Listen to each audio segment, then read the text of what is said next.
ಕೊನೆಗೂ ಬಟಾ ಬಯಲಾಗಿದೆ. ದೇಶಾದ್ಯಂತ ಭಾರಿ ಸಂಚಲನ ಮೂಡಿಸಿರುವ ಲಕ್ಷಾಂತರ ವಿದ್ಯಾರ್ಥಿಗಳ ಭವಿಷ್ಯದ ಜೊತೆ ಚೆಲ್ಲಾಟವಾಡಿದ್ದ ನೀಟ್ ಪ್ರಶ್ನೆ ಪತ್ರಿಕೆ ಸೋರಿಕೆ ಹಗರಣ. ದೇಶದ ಅತ್ಯಂತ ಕಠಿಣ ಹಾಗೂ ಪಾರದರ್ಶಕ ಪರೀಕ್ಷೆ ಎಂದು ನಂಬಲಾಗಿದ್ದ ನೀಟ್ ಪರೀಕ್ಷೆ ಇನ್ನು ಈ ಪರೀಕ್ಷೆಯ ಹಗರಣದ ಹಿಂದಿನ ಕರಾಳ ಮುಖವನ್ನ ಜಗತ್ತಿನೆದುರು ತೆರೆದಿಟ್ಟಿದ್ದು ಯಾವುದೇ ದೊಡ್ಡ ತನಿಖಾ ಸಂಸ್ಥೆಯಲ್ಲ, ಬದಲಾಗಿ ರಾಜಸ್ಥಾನದ ಸೀಕರ್ ಜಿಲ್ಲೆಯ ಸಾಮಾನ್ಯ ಹಾಸ್ಟೆಲ್ ಮಾಲೀಕರೊಬ್ಬರ ಒಂಟಿ ಹೋರಾಟ. ವ್ಯವಸ್ಥೆಯ ನಿರ್ಲಕ್ಷ್ಯ ಹಾಗೂ ಪೊಲೀಸರ ಬೆದರಿಕೆಯ ನಡುವೆಯೂ ಎದೆಗುಂದದೆ ಇವರು ತೋರಿದ ಧೈರ್ಯ ಇಂದು ಲಕ್ಷಾಂತರ ಬಡ ಹಾಗೂ ಪ್ರತಿಭಾವಂತ ವಿದ್ಯಾರ್ಥಿಗಳ ಪಾಲಿಗೆ ದೊಡ್ಡ ಆಶಾಕಿರಣವಾಗಿದ್ದಾರೆ. ಈ ಇಡೀ ಹಗರಣದ ಕೋಟಿ ಹಣಕ್ಕೆ ಬ್ರೇಕ್ ಹಾಕಿದ ಒಂದು ವಾಟ್ಸಪ್ ಸಂದೇಶ. ಅದೇನಪ್ಪಾ ಅಂದ್ರೆ, ಕಳೆದ ಮೇ 2ರ ರಾತ್ರಿ ಸೀಕರ್ನಲ್ಲಿ ಹಾಸ್ಟೆಲ್ ನಡೆಸುತ್ತಿರುವ ತನ್ನ ತಂದೆಗೆ ಕೇರಳದಲ್ಲಿ MBBS ವ್ಯಾಸಂಗ ಮಾಡ್ತಿರೋ ಮಗ ವಾಟ್ಸಪ್ ಮೂಲಕ ಒಂದು ಪ್ರಶ್ನೆ ಪತ್ರಿಕೆಯ PDF ಫೈಲ್ ಕಳುಹಿಸಿದ್ದ. ಅದೇನಂದ್ರೆ, ಅಪ್ಪ, ಇದು ನಾಳಿನ ಪರೀಕ್ಷೆಯ ಗೆಸ್ಟ್ ಪೇಪರ್, ನಮ್ಮ ಹಾಸ್ಟೆಲ್ ವಿದ್ಯಾರ್ಥಿಗಳಿಗೆ ಓದಲು ಕೊಡಿ, ಅವರಿಗೆ ಸಹಾಯವಾಗಬಹುದು ಎಂಬ ಉದ್ದೇಶದಿಂದ ಮಗ ಆ ಫೈಲ್ ಕಳುಹಿಸಿದ್ದ. ಆದ್ರೆ ಆ ಒಂದು ಫೈಲ್ ಇಡೀ ದೇಶದ ವೈದ್ಯಕೀಯ ಶಿಕ್ಷಣ ವ್ಯವಸ್ಥೆಯನ್ನೇ ಬೆಚ್ಚಿ ಬೀಳಿಸುತ್ತದೆ ಎಂದು ಆ ಕ್ಷಣದಲ್ಲಿ ಯಾರೂ ಊಹಿಸಿರಲಿಲ್ಲ.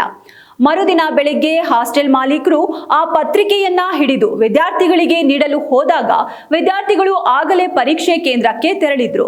ಬಳಿಕ ಕುತೂಹಲ ತಾಳಲಾರದೆ ಆ ಪತ್ರಿಕೆಯನ್ನ ಸ್ಥಳೀಯ ರಸಾಯನಶಾಸ್ತ್ರ ಉಪನ್ಯಾಸಕರೊಬ್ಬರಿಗೆ ತೋರಿಸಿದ್ರು. ಸಂಜೆ ಪರೀಕ್ಷೆ ಮುಗಿದು ಅಸಲಿ ಪತ್ರಿಕೆ ಕೈ ಸೇರಿದಾಗ ಆ ಉಪನ್ಯಾಸಕರು ಅಕ್ಷರಶಃ ಬೆಚ್ಚಿ ಬಿದ್ದಿದ್ರು. ಕಾರಣ, ಮಗ ಹಿಂದಿನ ದಿನ ರಾತ್ರಿ ಕಳುಹಿಸಿದ್ದ PDF ಪತ್ರಿಕೆಯಲ್ಲಿದ್ದ ಬರೋಬ್ಬರಿ 135 ಪ್ರಶ್ನೆಗಳು ಅಸಲಿ ಪರೀಕ್ಷೆಯಲ್ಲಿ ಯಥಾವತ್ತಾಗಿ ಕೇಳಲಾಗಿತ್ತು. ಇದು ಕೇವಲ ಕಾಕತಾಳೀಯವಾಗಿರಲು ಸಾಧ್ಯವೇ ಇರಲಿಲ್ಲ, ಬದಲಾಗಿ ವ್ಯವಸ್ಥಿತವಾಗಿ ನಡೆದ ಬೃಹತ್ ಪೇಪರ್ ಲೀಕ್ ಜಾಲ ಎಂಬುದು ಅಂದೇ ಸಾಬೀತಾಗಿತ್ತು.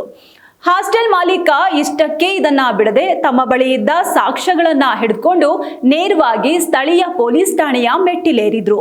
ಆದ್ರೆ ಪೊಲೀಸರು ಪ್ರಕರಣ ದಾಖಲಿಸಿಕೊಂಡು ತನಿಖೆ ನಡೆಸುವ ಬದಲು ದೂರುದಾರನನ್ನೇ ದಬಾಯಿಸಿದ್ರು. ಪರೀಕ್ಷೆ ರದ್ದು ಮಾಡಿಸುವ ದುರುದ್ದೇಶದಿಂದ ನೀವು ಸುಳ್ಳು ಕತೆ ಕಟ್ಟುತ್ತಿದ್ರಿ ಎಂದು ಅವಮಾನಿಸಿ ವಾಪಸ್ ಕಳುಹಿಸಿದ್ರು. ಈ ಹಂತದಲ್ಲಿ ಸಾಮಾನ್ಯರು ಯಾರೇ ಇದ್ರೂ ಧೃತಿಗೆಡುವುದು ಸಹಜ. ಆದ್ರೆ ಈ ಪ್ರಾಮಾಣಿಕ ಹಾಸ್ಟೆಲ್ ಮಾಲೀಕ ಮಾತ್ರ ಸತ್ಯದ ಪರವಾದ ತಮ್ಮ ಹೋರಾಟದಿಂದ ಕಿಂಚಿತ್ತೂ ಹಿಂದೆ ಸರಿಲಿಲ್ಲ. ಪೊಲೀಸರು ಕೈ ಬಿಟ್ರು ಛಲ ಬಿಡದ ಅವರು ಸೋರಿಕೆಯಾಗಿದ್ದ PDF ಪತ್ರಿಕೆ ಹಾಗೂ ಅಸಲಿ ಪ್ರಶ್ನೆ ಪತ್ರಿಕೆಯ ಪ್ರತಿಗಳನ್ನ ಲಗತ್ತಿಸಿ ನೇರವಾಗಿ ರಾಷ್ಟ್ರೀಯ ಪರೀಕ್ಷಾ ಸಂಸ್ಥೆಗೆ ಅಂದ್ರೆ NTA ಇಮೇಲ್ ಮೂಲಕ ದೂರು ನೀಡಿದ್ರು.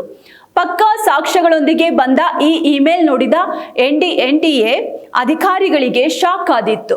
ತಕ್ಷಣವೇ ಎಚ್ಚೆತ್ತ ಸಂಸ್ಥೆ ಉನ್ನತ ಮಟ್ಟದ ತನಿಖೆಗೆ ಆದೇಶಿಸಿತು. ಪ್ರಕರಣವನ್ನ ಗಂಭೀರವಾಗಿ ಪರಿಗಣಿಸಿದ ರಾಜಸ್ಥಾನದ ವಿಶೇಷ ಕಾರ್ಯಾಚರಣಾ ತಂಡ ತನಿಖೆಗಿಳಿದಾಗ ಒಂದೊಂದೇ ಸತ್ಯಗಳು ಹೊರಬಿದ್ದುವು.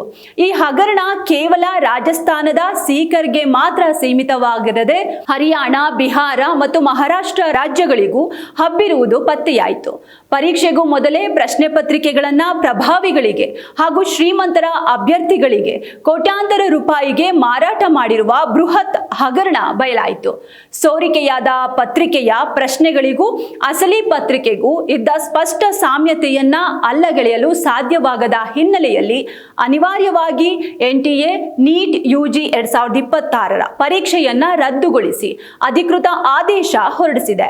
ಹಾಸ್ಟೆಲ್ ಮಾಲೀಕರೊಬ್ಬರ ಸಮಯ ಪ್ರಜ್ಞೆ, ದಿಟ್ಟ ನಿರ್ಧಾರ ಹಾಗೂ ಪ್ರಾಮಾಣಿಕ ಹೋರಾಟದ ಫಲವಾಗಿ ಇಂದು ಬೃಹತ್ ಪ್ರಶ್ನೆ ಪತ್ರಿಕೆ ಸೋರಿಕೆ ಜಾಲ ಪತ್ತೆಯಾಗಿದ್ದು, ವ್ಯವಸ್ಥೆಯನ್ನ ನಂಬಿ ಹಗಲಿರುಳು ಓದಿದ್ದ ಲಕ್ಷಾಂತರ ಬಡ ಹಾಗೂ ಅರ್ಹ ವಿದ್ಯಾರ್ಥಿಗಳಿಗೆ ಕೊನೆಗೂ ನ್ಯಾಯ ಸಿಕ್ಕಿದೆ.